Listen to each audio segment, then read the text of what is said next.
मैं different air cooler को compare करूंगा, उनके पॉजिटिव और नेगेटिव पॉइंट्स आपको बताऊंगा ताकि आप खुद डिसाइड कर सको किस एयर कूलर की परफॉर्मेंस अच्छी है और कौन सा air cooler value for money रहेगा। सबसे पहले बात बिलो 10,000 की करते हैं। इस प्राइस रेंज में हिंदवेयर 85L और क्रम्पटन ओजोन बहुत अच्छे ऑप्शंस हैं, इनको कंपेयर करते हैं। ये कंपैरिजन हम सबसे इंपॉर्टेंट फैक्टर से स्टार्ट करते हैं, यानी कि इन दोनों एयर कूलर में कौन सा एयर कूलर हमें ठंडी हवा प्रोवाइड करता है। Hindware 85L desert air cooler में हमें 3 साइड पर हनीकॉम कूलिंग पैड दिए गए हैं। इन हनीकॉम कूलिंग पैड्स की बिल्ड क्वालिटी काफी अच्छी है, इनकी थिकनेस भी काफी अच्छी है, लेकिन इनकी डेंसिटी थोड़ी सी और इम्प्रूव की जा सकती थी। वहीं पर Crompton Ozone 75 desert air cooler में भी हमें 3 साइड पर हनीकॉम कूलिंग पैड दिए गए हैं और इनकी बिल्ड क्वालिटी भी काफी अच्छी है। अगर मैं इनकी थिकनेस और डेंसिटी की बात करूं तो इनकी थिकनेस और डेंसिटी भी बहुत ज्यादा अच्छी है। ये एयर कूलर लगातार 2 सालों से बेस्ट सेलिंग एयर कूलर की लिस्ट में नंबर 1 पोजीशन पर बना हुआ है, तो इसकी बिल्ड क्वालिटी में कुछ तो बात होगी ना। और वही बिल्ड क्वालिटी हमें इसके हनीकॉम कूलिंग पैड्स में दिखती है। लेकिन जब मैं इन दोनों एयर कूलर के बीच में पानी डालकर इनके सामने खड़ा हुआ तो मैंने ऑब्जर्व किया कि Hindware 85L desert air cooler से जो हवा आ रही थी वो काफी ठंडी थी। वहीं पर Crompton Ozone 75 desert air cooler से जो हवा आ रही थी वो भी काफी ठंडी थी। इन दोनों एयर कूलर से जो ठंडी हवा आ रही थी, मेरे लिए डिसाइड कर पाना थोड़ा सा डिफिकल्ट हो रहा था कि इन दोनों एयर कूलर में से कौन सा एयर कूलर ज्यादा ठंडी हवा दे रहा है। लेकिन फाइनली मुझे लगा कि Crompton Ozone 75 desert air cooler की हवा थोड़ी सी ज्यादा ठंडी है। लेकिन हवा का ठंडा होने के साथ साथ ये भी इम्पोर्टेंट है कि कौन सा एयर कूलर ज्यादा हवा देता है। Hindware 85L desert air cooler में हमें 16 इंच का एक फैन दिया गया है और कंपनी क्लेम करती है कि ये एयर कूलर 3800 CFM की एयर डिलीवरी कर सकता है। वहीं पर Crompton Ozone 75 desert air cooler में भी हमें एक 16 इंच साइज का फैन दिया गया है और कंपनी क्लेम करती है कि ये फैन 4200 CFM की एयर डिलीवरी कर सकता है। लेकिन अगर हम पेपर फैक्ट्स को छोड़ दें तो जब मैं इन दोनों एयर कूलर के सामने खड़ा हुआ तो मुझे लगा कि Crompton Ozone 75 desert air cooler की जो हवा है वो थोड़ी सी ज्यादा है। कुछ और डिफरेंसेस जो इन दोनों एयर कूलर के बीच में है वो भी मैं आपके साथ वीडियो में आगे शेयर करूंगा। लेकिन जो सबसे बड़ा डिफरेंस मुझे इन दोनों एयर कूलर में दिखा कि Crompton Ozone 75 desert air cooler में जो फैन हमें मिलता है वो एक मेटेलिक फैन है, जबकि Hindware 85L desert air cooler में जो फैन हमें मिलता है वो प्लास्टिक फैन है। और आप सभी जानते हैं कि मेटेलिक फैन ज्यादा ड्यूरेबल होते हैं प्लास्टिक फैन के कंपैरिजन में। पुरानी वीडियो में मैंने आपको बताया था कि जब मैंने first time Crompton Ozone 75 desert air cooler को पानी डाल के यूज किया तो इसमें से कुछ स्मेल आ रही थी। फिर मैंने इसके फैन को बंद कर दिया था और सिर्फ इसके पंप को 2-2.5 घंटे तक ऑन रखा। इसकी वजह से पानी बार बार इस एयर कूलर के हनीकॉम कूलिंग पैड से गुजरता रहा और ये हनीकॉम कूलिंग पैड अच्छे से वॉश हो गए। इसके बाद जो इस एयर कूलर के अंदर पानी था मैंने उस पानी को ड्रेन कर दिया। इस पानी को ड्रेन करने के बाद जब मैंने नया पानी इस एयर कूलर के अंदर डाला और इस एयर कूलर को ऑन किया तो Crompton Ozone 75 desert air cooler से जो हवा आ रही थी उसमें स्मेल नहीं थी।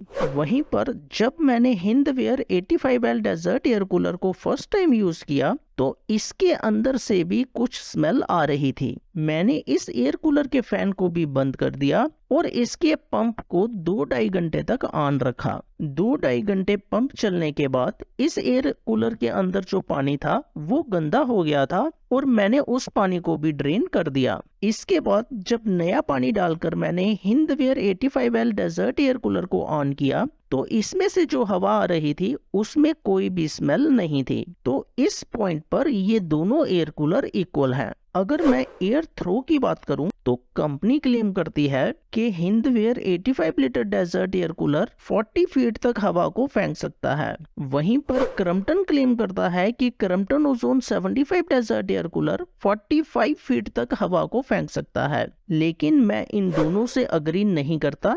जब मैं इन दोनों एयर कूलर के सामने खड़ा हुआ था तो मुझे लगा कि इन दोनों एयर कूलर का जो एयर थ्रो है वो लगभग इक्वल है, कोई नोटिसेबल डिफरेंस नहीं है और ये दोनों एयर कूलर लगभग 15 फीट तक काफी अच्छे से हवा को फेंकते हैं। जब हम 15 फीट से ज्यादा दूर जाते हैं तो हवा का प्रेशर थोड़ा सा कम होना शुरू हो जाता है, लेकिन 15 फीट तक इनका प्रेशर काफी अच्छा रहता है। एक और बहुत इंपॉर्टेंट डिफरेंस जो इन दोनों एयर कूलर में है वो है इनकी हाइट का। Hindware 85L desert air cooler की हाइट है 110 सेंटीमीटर, वहीं पर Crompton Ozone 75 desert air cooler की हाइट है 120 सेंटीमीटर। और जो ये 10 सेंटीमीटर हाइट का डिफरेंस है ये काफी मैटर करता है। अगर आप अपने रूम में एयर कूलर लगाना चाहते हैं तो Hindware 85L desert air cooler की जो हवा है वो उन लोगों से टकराकर रुक जाएगी जो बेड पर एयर कूलर के आगे लेट जाएंगे, क्योंकि इसकी हवा ज्यादा हाइट से नहीं आती। वहीं पर Crompton Ozone 75 desert air cooler की हाइट थोड़ी सी ज्यादा है, इसलिए इसकी हवा थोड़े से ऊपर से आती है। इसलिए जो लोग बेड पर इस एयर कूलर के आगे लेटे होंगे उन्हें तो हवा आएगी ही, लेकिन जो थोड़े से पीछे लेटे होंगे उन पर भी हवा पहुंच जाएगी, क्योंकि Crompton Ozone 75 desert air cooler में जो हवा आएगी वो थोड़ी सी हाइट से आएगी। अगर आप अपने बेडरूम के लिए एक एयर कूलर प्लान कर रहे हैं या फिर आप बेड पर बैठकर एयर कूलर की हवा लेने के लिए सोच रहे हैं तो हाइट का ये डिफरेंस डिसीजन मेकिंग हो सकता है। अगर मैं नॉइस लेवल की बात करूं तो उसमें भी कुछ डिफरेंस है। Hindware 85L desert air cooler में जो नॉइस लेवल है वो मुझे थोड़ा सा ज्यादा लगा Crompton Ozone 75 desert air cooler के कंपैरिजन में। वहीं पर अगर मैं बात पावर कंजप्शन की करूं तो वहां पर भी इन दोनों एयर कूलर के बीच में काफी डिफरेंस है। Hindware 85L desert air cooler 200 watts power consume करता है, वहीं पर Crompton Ozone 75 desert air cooler सिर्फ 190 वॉट्स पावर कंज्यूम करता है। लेकिन ये दोनों एयर कूलर इन्वर्टर कंपैटिबल है, इसलिए आप इन दोनों एयर कूलर को इन्वर्टर पर ऑपरेट कर सकते हो। क्योंकि Crompton Ozone 75 desert air cooler कम इलेक्ट्रिसिटी कंज्यूम करता है, इसलिए इन्वर्टर पर ये आपको ज्यादा लंबा बैकअप देगा। अगर मैं आइस चैम्बर की बात करूं तो इन दोनों एयर कूलर में हमें एक सेपरेट आइस चैम्बर दिया गया है। Hindware 85L desert air cooler में जो आइस चैम्बर मिलता है उसका साइज स्मॉल है, वहीं पर Crompton Ozone 75 desert air cooler में जो आइस चैम्बर मिलता है इसका साइज भी स्मॉल है। लेकिन अगर आप इन दोनों एयर कूलर के आइस चैम्बर में आइस यूज करेंगे तो जो हवा हमें इन दोनों एयर कूलर्स में मिलती है वो थोड़ी सी ज्यादा ठंडी हो जाएगी। तो इस पॉइंट पर इन दोनों एयर कूलर में कोई भी डिफरेंस नहीं है।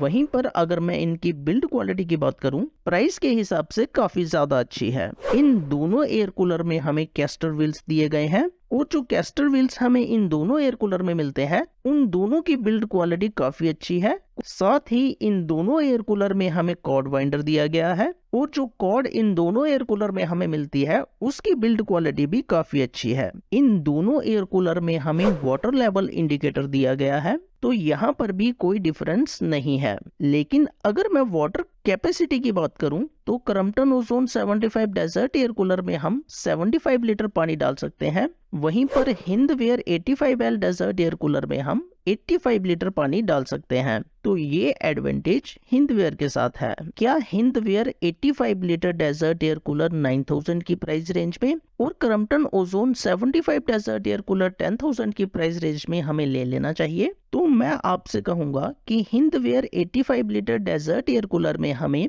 ठंडी हवा मिलती है और जो हवा का वॉल्यूम इस एयर कूलर में हमें मिलता है वो काफी अच्छा है। लेकिन अगर हम 1000 रुपीज और डालकर Crompton Ozone 75 desert air cooler की तरफ जाते हैं तो हमें 4 चीजें एक्स्ट्रा मिलती हैं। Number 1, Crompton Ozone 75 desert air cooler में हमें एक मेटालिक फैन मिलता है जो ज्यादा ड्यूरेबल होता है Hindware 85 litre desert air cooler में मिलने वाले प्लास्टिक फैन से। Number 2, Crompton Ozone 75 desert air cooler की हाइट 10 सेंटीमीटर ज्यादा है, इसलिए Crompton Ozone 75 desert air cooler की जो हवा है वो बेड पर पीछे लेटे हुए लोगों तक भी पहुंच पाएगी, जबकि Hindware 85L desert air cooler की हाइट कम है, इसलिए जो लोग आगे लेटे होंगे ये हवा सिर्फ उन्हीं को मिल पाएगी। Number 3, Crompton Ozone 75 desert air cooler थोड़ी सी ज्यादा हवा देता है और थोड़ी सी ज्यादा ठंडी हवा देता है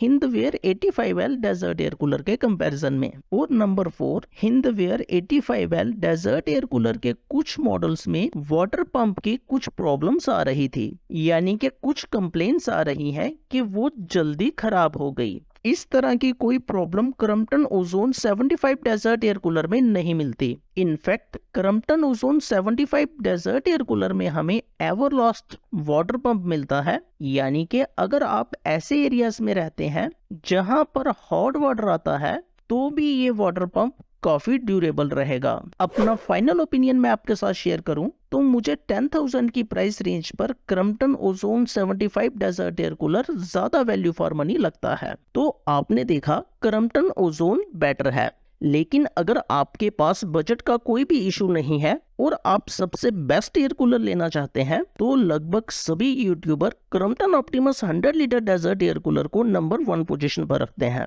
इसलिए अब हम क्रम्पटन ओजोन का comparison Crompton Optimus 100 litre desert air cooler के साथ करते हैं और ये पता करने की कोशिश करते हैं कि जब हम अपना बजट बढ़ाते हैं तो हमें क्या चीजें एक्स्ट्रा मिलती हैं और क्या चीजें कम मिलती हैं। अगर मैं बॉडी साइज की बात करूं तो क्रम्पटन ऑप्टिमस की बॉडी ज्यादा बड़ी है, और अगर मैं इस बॉडी की बिल्ड क्वालिटी की बात करूं तो दोनों एयर कूलर की बॉडी प्लास्टिक की बनी है, लेकिन जो प्लास्टिक क्रम्पटन ऑप्टिमस में यूज किया गया है वो थोड़ा सा ज्यादा स्ट्रॉन्ग और स्टडी महसूस होता है। अगर मैं डिजाइन और लुक्स की बात करूं तो मुझे क्रम्पटन ऑप्टिमस की लुक ज्यादा अच्छी लगी। क्रम्पटन ऑप्टिमस में फ्रंट में हमें जो लूवर्स दिए गए हैं वो फुली कोलैप्सिबल लूवर्स हैं, यानी कि जब हम अपने डेजर्ट एयर कूलर को यूज नहीं करेंगे तो हम इसके लूवर्स को पूरी तरह से बंद कर सकते हैं, जबकि क्रम्पटन ओजोन में हमें फुली कोलैप्सिबल लूवर्स नहीं मिलते। क्रम्पटन ऑप्टिमस में हमें सामने की तरफ 3 नॉब्स दी गई हैं, जबकि क्रम्पटन ओजोन में हमें सिर्फ 2 नॉब्स मिलती हैं। मोर ओवर क्रम्पटन ऑप्टिमस में जो हमें नॉब्स दी गई हैं उन पर क्रोम फिनिश की गई है, जिसकी वजह से वो थोड़ी सी अट्रैक्टिव लगती हैं। इन दोनों डेजर्ट एयर कूलर में हमें वाटर लेवल इंडिकेटर दिया गया है, लेकिन जो क्रम्पटन ऑप्टिमस में वाटर लेवल इंडिकेटर है वो थोड़ा सा ज्यादा एक्यूरेट है as compare to Crompton Ozone. Crompton Optimus में हमें ह्यूमिडिटी कंट्रोल का फीचर भी दिया गया है, जिसकी हेल्प से हम अपने कमरे के ह्यूमिडिटी लेवल को कुछ हद तक कंट्रोल कर सकते हैं, जबकि क्रम्पटन ओजोन में हमें ह्यूमिडिटी कंट्रोल का फीचर नहीं दिया गया। अगर मैं ऑटो ड्रेन फंक्शन की बात करूं तो जो ऑटो ड्रेन का फंक्शन क्रम्पटन ऑप्टिमस में दिया गया है वो थोड़ा सा एडवांस है। क्रम्पटन ओजोन में हमें सामने की तरफ नीचे एक प्लग दिया गया है, जब हम उस प्लग को ओपन करते हैं तो उसके अंदर का सारा पानी बाहर निकल आता है, लेकिन क्रम्पटन ऑप्टिमस में हमें एक नॉब दी गई है, जब हम उस नॉब को ड्रेन पर टर्न करते हैं तो इस एयर कूलर के अंदर लगी मोटर कूलर के वाटर टैंक में से पानी को निकालकर बाहर फेंकना शुरू कर देती है और इस पानी को हम एक बकेट में कलेक्ट कर सकते हैं। तो क्रम्पटन ऑप्टिमस के वाटर टैंक को एम्प्टी करते समय हमारे रूम में पानी नहीं गिरता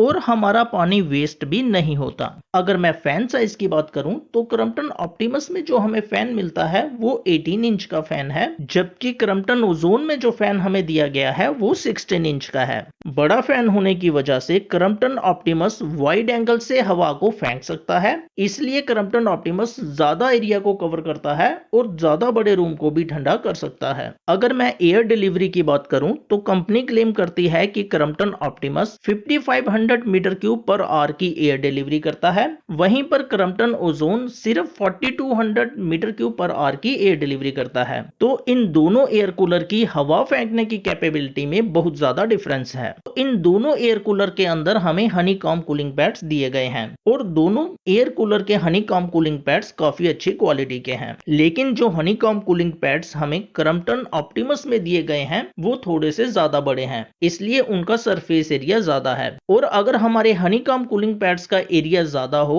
तो वो ज्यादा ठंडक प्रोड्यूस करते हैं, इसलिए क्रम्पटन ऑप्टिमस हमें ज्यादा ठंडी हवा दे सकता है। मोर ओवर क्रम्पटन ऑप्टिमस में हमें हनीकॉम्ब कूलिंग पैड्स के बाहर एक मॉस्किटो नेट भी मिलता है, जिसकी वजह से मॉस्किटोस इस डेजर्ट एयर कूलर के अंदर नहीं आ सकते, जबकि इस तरह का कोई मॉस्किटो नेट हमें क्रम्पटन ओजोन में नहीं मिलता। अगर मैं आइस चैम्बर की बात करूं तो इन दोनों एयर कूलर्स में हमें आइस चैम्बर चैम्बर दिया गया है, लेकिन जो आइस चैम्बर हमें क्रम्पटन ऑप्टिमस में दिया गया है वो काफी ज्यादा बड़े साइज का है, इसलिए ये डेजर्ट एयर कूलर हमें इंस्टेंटली चिल्ड एयर दे सकता है, जबकि क्रम्पटन ओजोन में जो हमें आइस चैम्बर दिया गया है वो स्मॉल है। तो आपने देखा Crompton Optimus 100 litre desert air cooler feature से भरपूर एक एयर कूलर है, और कुछ ऐसे फीचर हमें इस एयर कूलर में मिलते हैं जो किसी भी दूसरे एयर कूलर में नहीं मिलते। इसलिए अगर आपका बजट 10,000 है तो क्रम्पटन ओजोन बेस्ट ऑप्शन है, लेकिन अगर आपके पास बजट का कोई भी इशू नहीं है तो Crompton Optimus 100 litre desert air cooler best option रहेगा। और मैंने इन दोनों एयर कूलर के वो वाले लिंक डिस्क्रिप्शन में दिए हैं जो सेलर सबसे कम प्राइस पर दे रहे थे।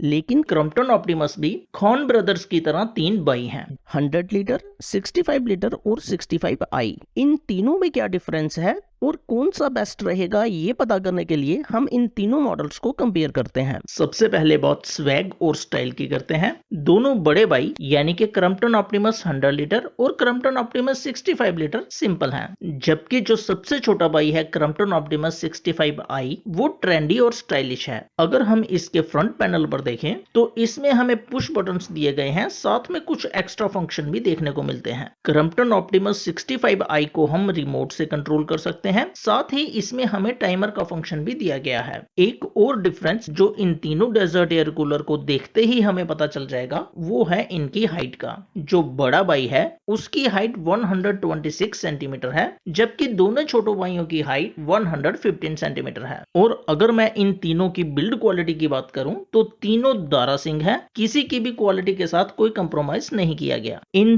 तीनों में जो हमें फ्रंट लूवर्स दिए गए हैं वो फुली कोलैप्सिबल हैं, और तीनों में जो हमें हनीकॉम्ब कूलिंग पैड्स मिलते हैं वो एक जैसे हैं। साथ ही तीनों मॉडल्स में जो हमें हनीकॉम्ब कूलिंग पैड के बाहर मॉस्किटो नेट मिलता है वो भी सेम क्वालिटी का है। अगर हम इन डेजर्ट एयर कूलर्स के अंदर देखें तो फैन साइज, मोटर और सभी इंटरनल कंपोनेंट्स एग्जैक्टली सेम है। इन तीनों में जो हमें वाटर पंप दिया गया है वो बहुत अच्छी क्वालिटी का है और इसे हम हॉट वाटर में भी यूज कर सकते हैं। इन तीनों मॉडल्स में हमें ह्यूमिडिटी कंट्रोल और ऑटो ड्रेन के फंक्शन दिए गए हैं, और तीनों मॉडल्स में ये फंक्शन इक्वली परफॉर्म करते हैं। लेकिन जो एक इंपॉर्टेंट डिफरेंस है इन तीनों मॉडल्स में वो है empty water tank alarm. Crompton Optimus 65i में हमें एम्प्टी वाटर टैंक अलार्म मिलता है, इसलिए जब इस एयर कूलर में पानी खत्म हो जाएगा तो ये अलार्म करके हमें इन्फॉर्म कर देगा, जबकि क्रम्पटन ऑप्टिमस 65 और क्रम्पटन ऑप्टिमस 100 में हमें एम्प्टी वाटर टैंक अलार्म नहीं दिया गया। लेकिन अगर मैं इनकी परफॉर्मेंस की बात करूं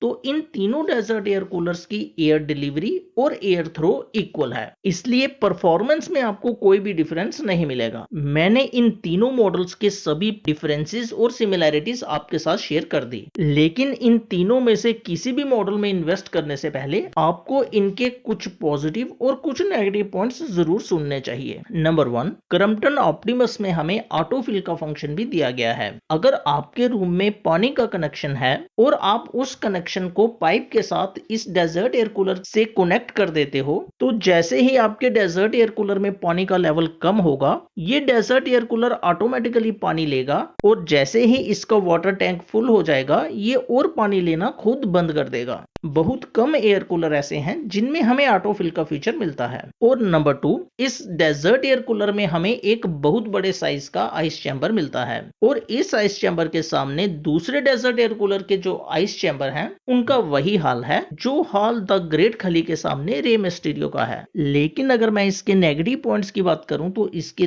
2 मेन नेगेटिव पॉइंट है। नंबर 1, इस डेजर्ट एयर कूलर को क्लीन करना थोड़ा सा डिफिकल्ट है, क्योंकि इसके बैक कवर को ओपन करने के लिए हमें 9 स्क्रूज खोलने पड़ेंगे। और नंबर 2, ऑटो रिफिल करने के लिए जो प्लास्टिक की पाइप होती है वो हमें इस डेजर्ट एयर कूलर के साथ नहीं मिलती, वो हमें सेपरेटली परचेज करनी पड़ेगी। अगर ये आपके लिए बड़े नेगेटिव पॉइंट्स नहीं हैं तो आप इस डेजर्ट एयर कूलर में बिना किसी कंफ्यूजन और डाउट के इन्वेस्ट कर सकते हो। मैंने इन तीनों का लिंक डिस्क्रिप्शन में दिया है, और अगर आप उस लिंक से परचेज करते हो तो बिना आपके प्रोडक्ट का प्राइस चेंज किए आपके इस बाई की भी कुछ फाइनेंशियली हेल्प हो जाएगी। एक और बहुत पॉपुलर एयर कूलर है जिसकी परफॉर्मेंस भी बहुत अच्छी है, वो है symphony Sumo 75 XL। Crompton Optimus या फिर सिम्फनी सुमो, इन दोनों में से कौन सा बेस्ट रहेगा, इसके लिए हम इन दोनों एयर कूलर को भी कंपेयर करते हैं। जब मैंने एक बड़े हॉल में इन दोनों डेजर्ट एयर कूलर की एयर डिलीवरी और एयर थ्रो को चेक किया तो क्रम्पटन ऑप्टिमस थोड़ा सा बेटर परफॉर्म कर रहा था। और अगर मैं एरिया कवरेज की बात करूं तो क्रम्पटन ऑप्टिमस थोड़े से बड़े रूम को ठंडा कर सकता है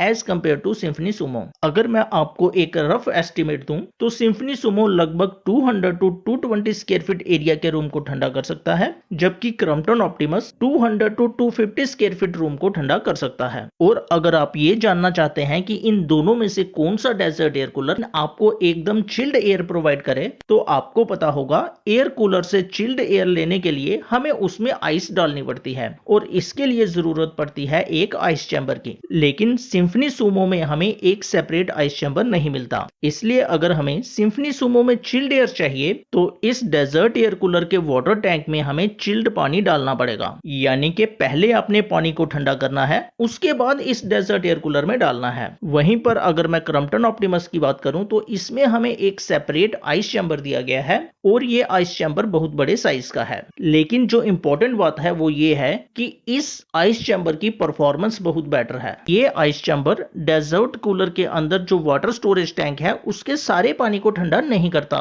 ये आइस चैम्बर सिर्फ उसी पानी को ठंडा करता है जो इस डेजर्ट एयर कूलर के कूलिंग पैड पर गिरने वाला है। इसलिए इस डेजर्ट एयर कूलर में हमें इंस्टेंट चिल्ड एयर मिलती है और इसमें हमें चिल्ड पानी डालने की जरूरत भी नहीं है। अगर आप ये जानना चाहते हैं कि ये डेजर्ट एयर कूलर सिर्फ उसी पानी को ठंडा कैसे करता है जो हमारे डेजर्ट एयर कूलर के कूलिंग पैड पर गिरने वाला है, तो थोड़ा सा डिटेल में एक्सप्लेन करता हूं। क्रम्पटन ऑप्टिमस में जब हम वाटर पंप को ऑन करेंगे तो ये पंप पानी को खींचकर हमारे आइस चैम्बर में फेंक देगा और वो पानी आइस चैम्बर में आइस के कंटेक्ट में आने की वजह से ठंडा हो जाएगा और आइस चैम्बर से पानी सीधा हमारे डेजर्ट एयर कूलर के कूलिंग पैड पर गिरेगा। अगर मैं पावर कंजप्शन की बात करूं तो सिम्फनी सुमो थोड़ी सी कम पावर कंज्यूम करता है as compare to Crompton Optimus. यहां पर Symphony Sumo 185 watt power consume करता है, वहीं पर क्रम्पटन ऑप्टिमस अप्रोक्सीमेटली 200 वाट्स की पावर कंज्यूम करता है। इन दोनों डेजर्ट एयर कूलर में हमें 3 साइड पर हनीकॉम्ब कूलिंग पैड्स दिए गए हैं और ये बहुत अच्छी क्वालिटी के हैं। ये दोनों desert air cooler inverter compatible हैं, इसलिए आप इन्वर्टर पर इनको चला सकते हो।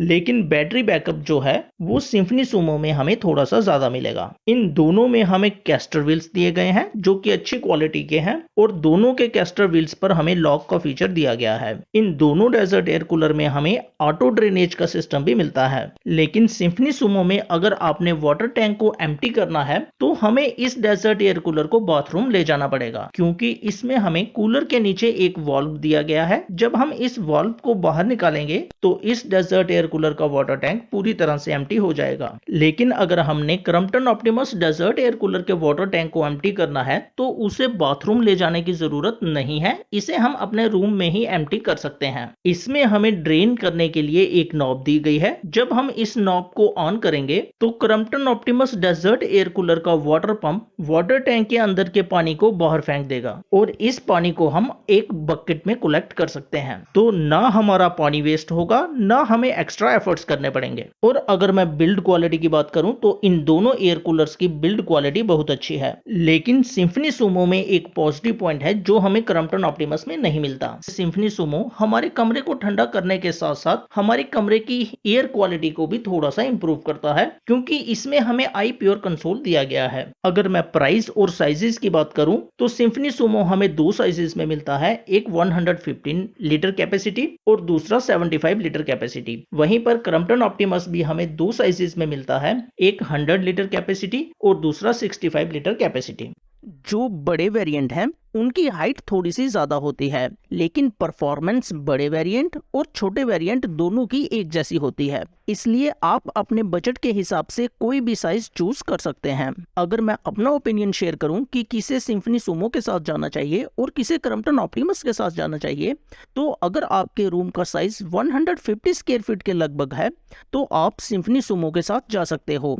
ये एयर कूलर थोड़ी सी कम पावर कंज्यूम करता है, इसलिए इन्वर्टर पर आपको थोड़ा सा ज्यादा लंबा बैटरी बैकअप मिलेगा। साथ ही ये एयर कूलर एक छोटे मोटे एयर प्यूरिफायर का काम भी करता है। लेकिन अगर आपके रूम का साइज थोड़ा सा बड़ा है, अप्रोक्सीमेटली 200 स्क्वायर फीट के आसपास है, तो मैं आपको स्ट्रॉन्गली क्रम्पटन ऑप्टिमस रिकमेंड करूंगा। इसका फैन साइज थोड़ा सा बड़ा है, इसलिए एयर डिलीवरी थोड़ी सी वाइड है। साथ ही जितना बड़ा आइस चैम्बर हमें इसमें मिलता है, इतना बड़ा आइस चैम्बर हमें किसी भी और दूसरे एयर कूलर में नहीं मिलता। साथ ही इस आइस चैम्बर की वर्किंग यूनिक है और आइस डालते ही आपको इंस्टेंटली चिल्ड एयर मिलेगी। मोर ओवर तीनों साइड पर मॉस्किटो नेट मिलते हैं, जो कूलर के अंदर मॉस्किटो को एंटर करने से तो रोकते ही हैं, साथ ही आपके कूलर के हनीकॉम्ब कूलिंग पैड को भी डस्ट से प्रोटेक्ट करते हैं, जिसकी वजह से हनीकॉम्ब कूलिंग पैड की लाइफ थोड़ी सी बढ़ जाती है। मैंने डिस्क्रिप्शन में इन सभी एयर कूलर के लिंक दिए हैं, आप उनके अपडेटेड प्राइस को चेकआउट जरूर करें। अगर वीडियो अच्छी लगी तो वीडियो को लाइक करें, अगर चैनल पर पहली बार आए हैं तो सब्सक्राइब करें और नेक्स्ट वीडियो आप किस टॉपिक पर चाहते हैं मुझे कमेंट में जरूर बताएं। Thank you.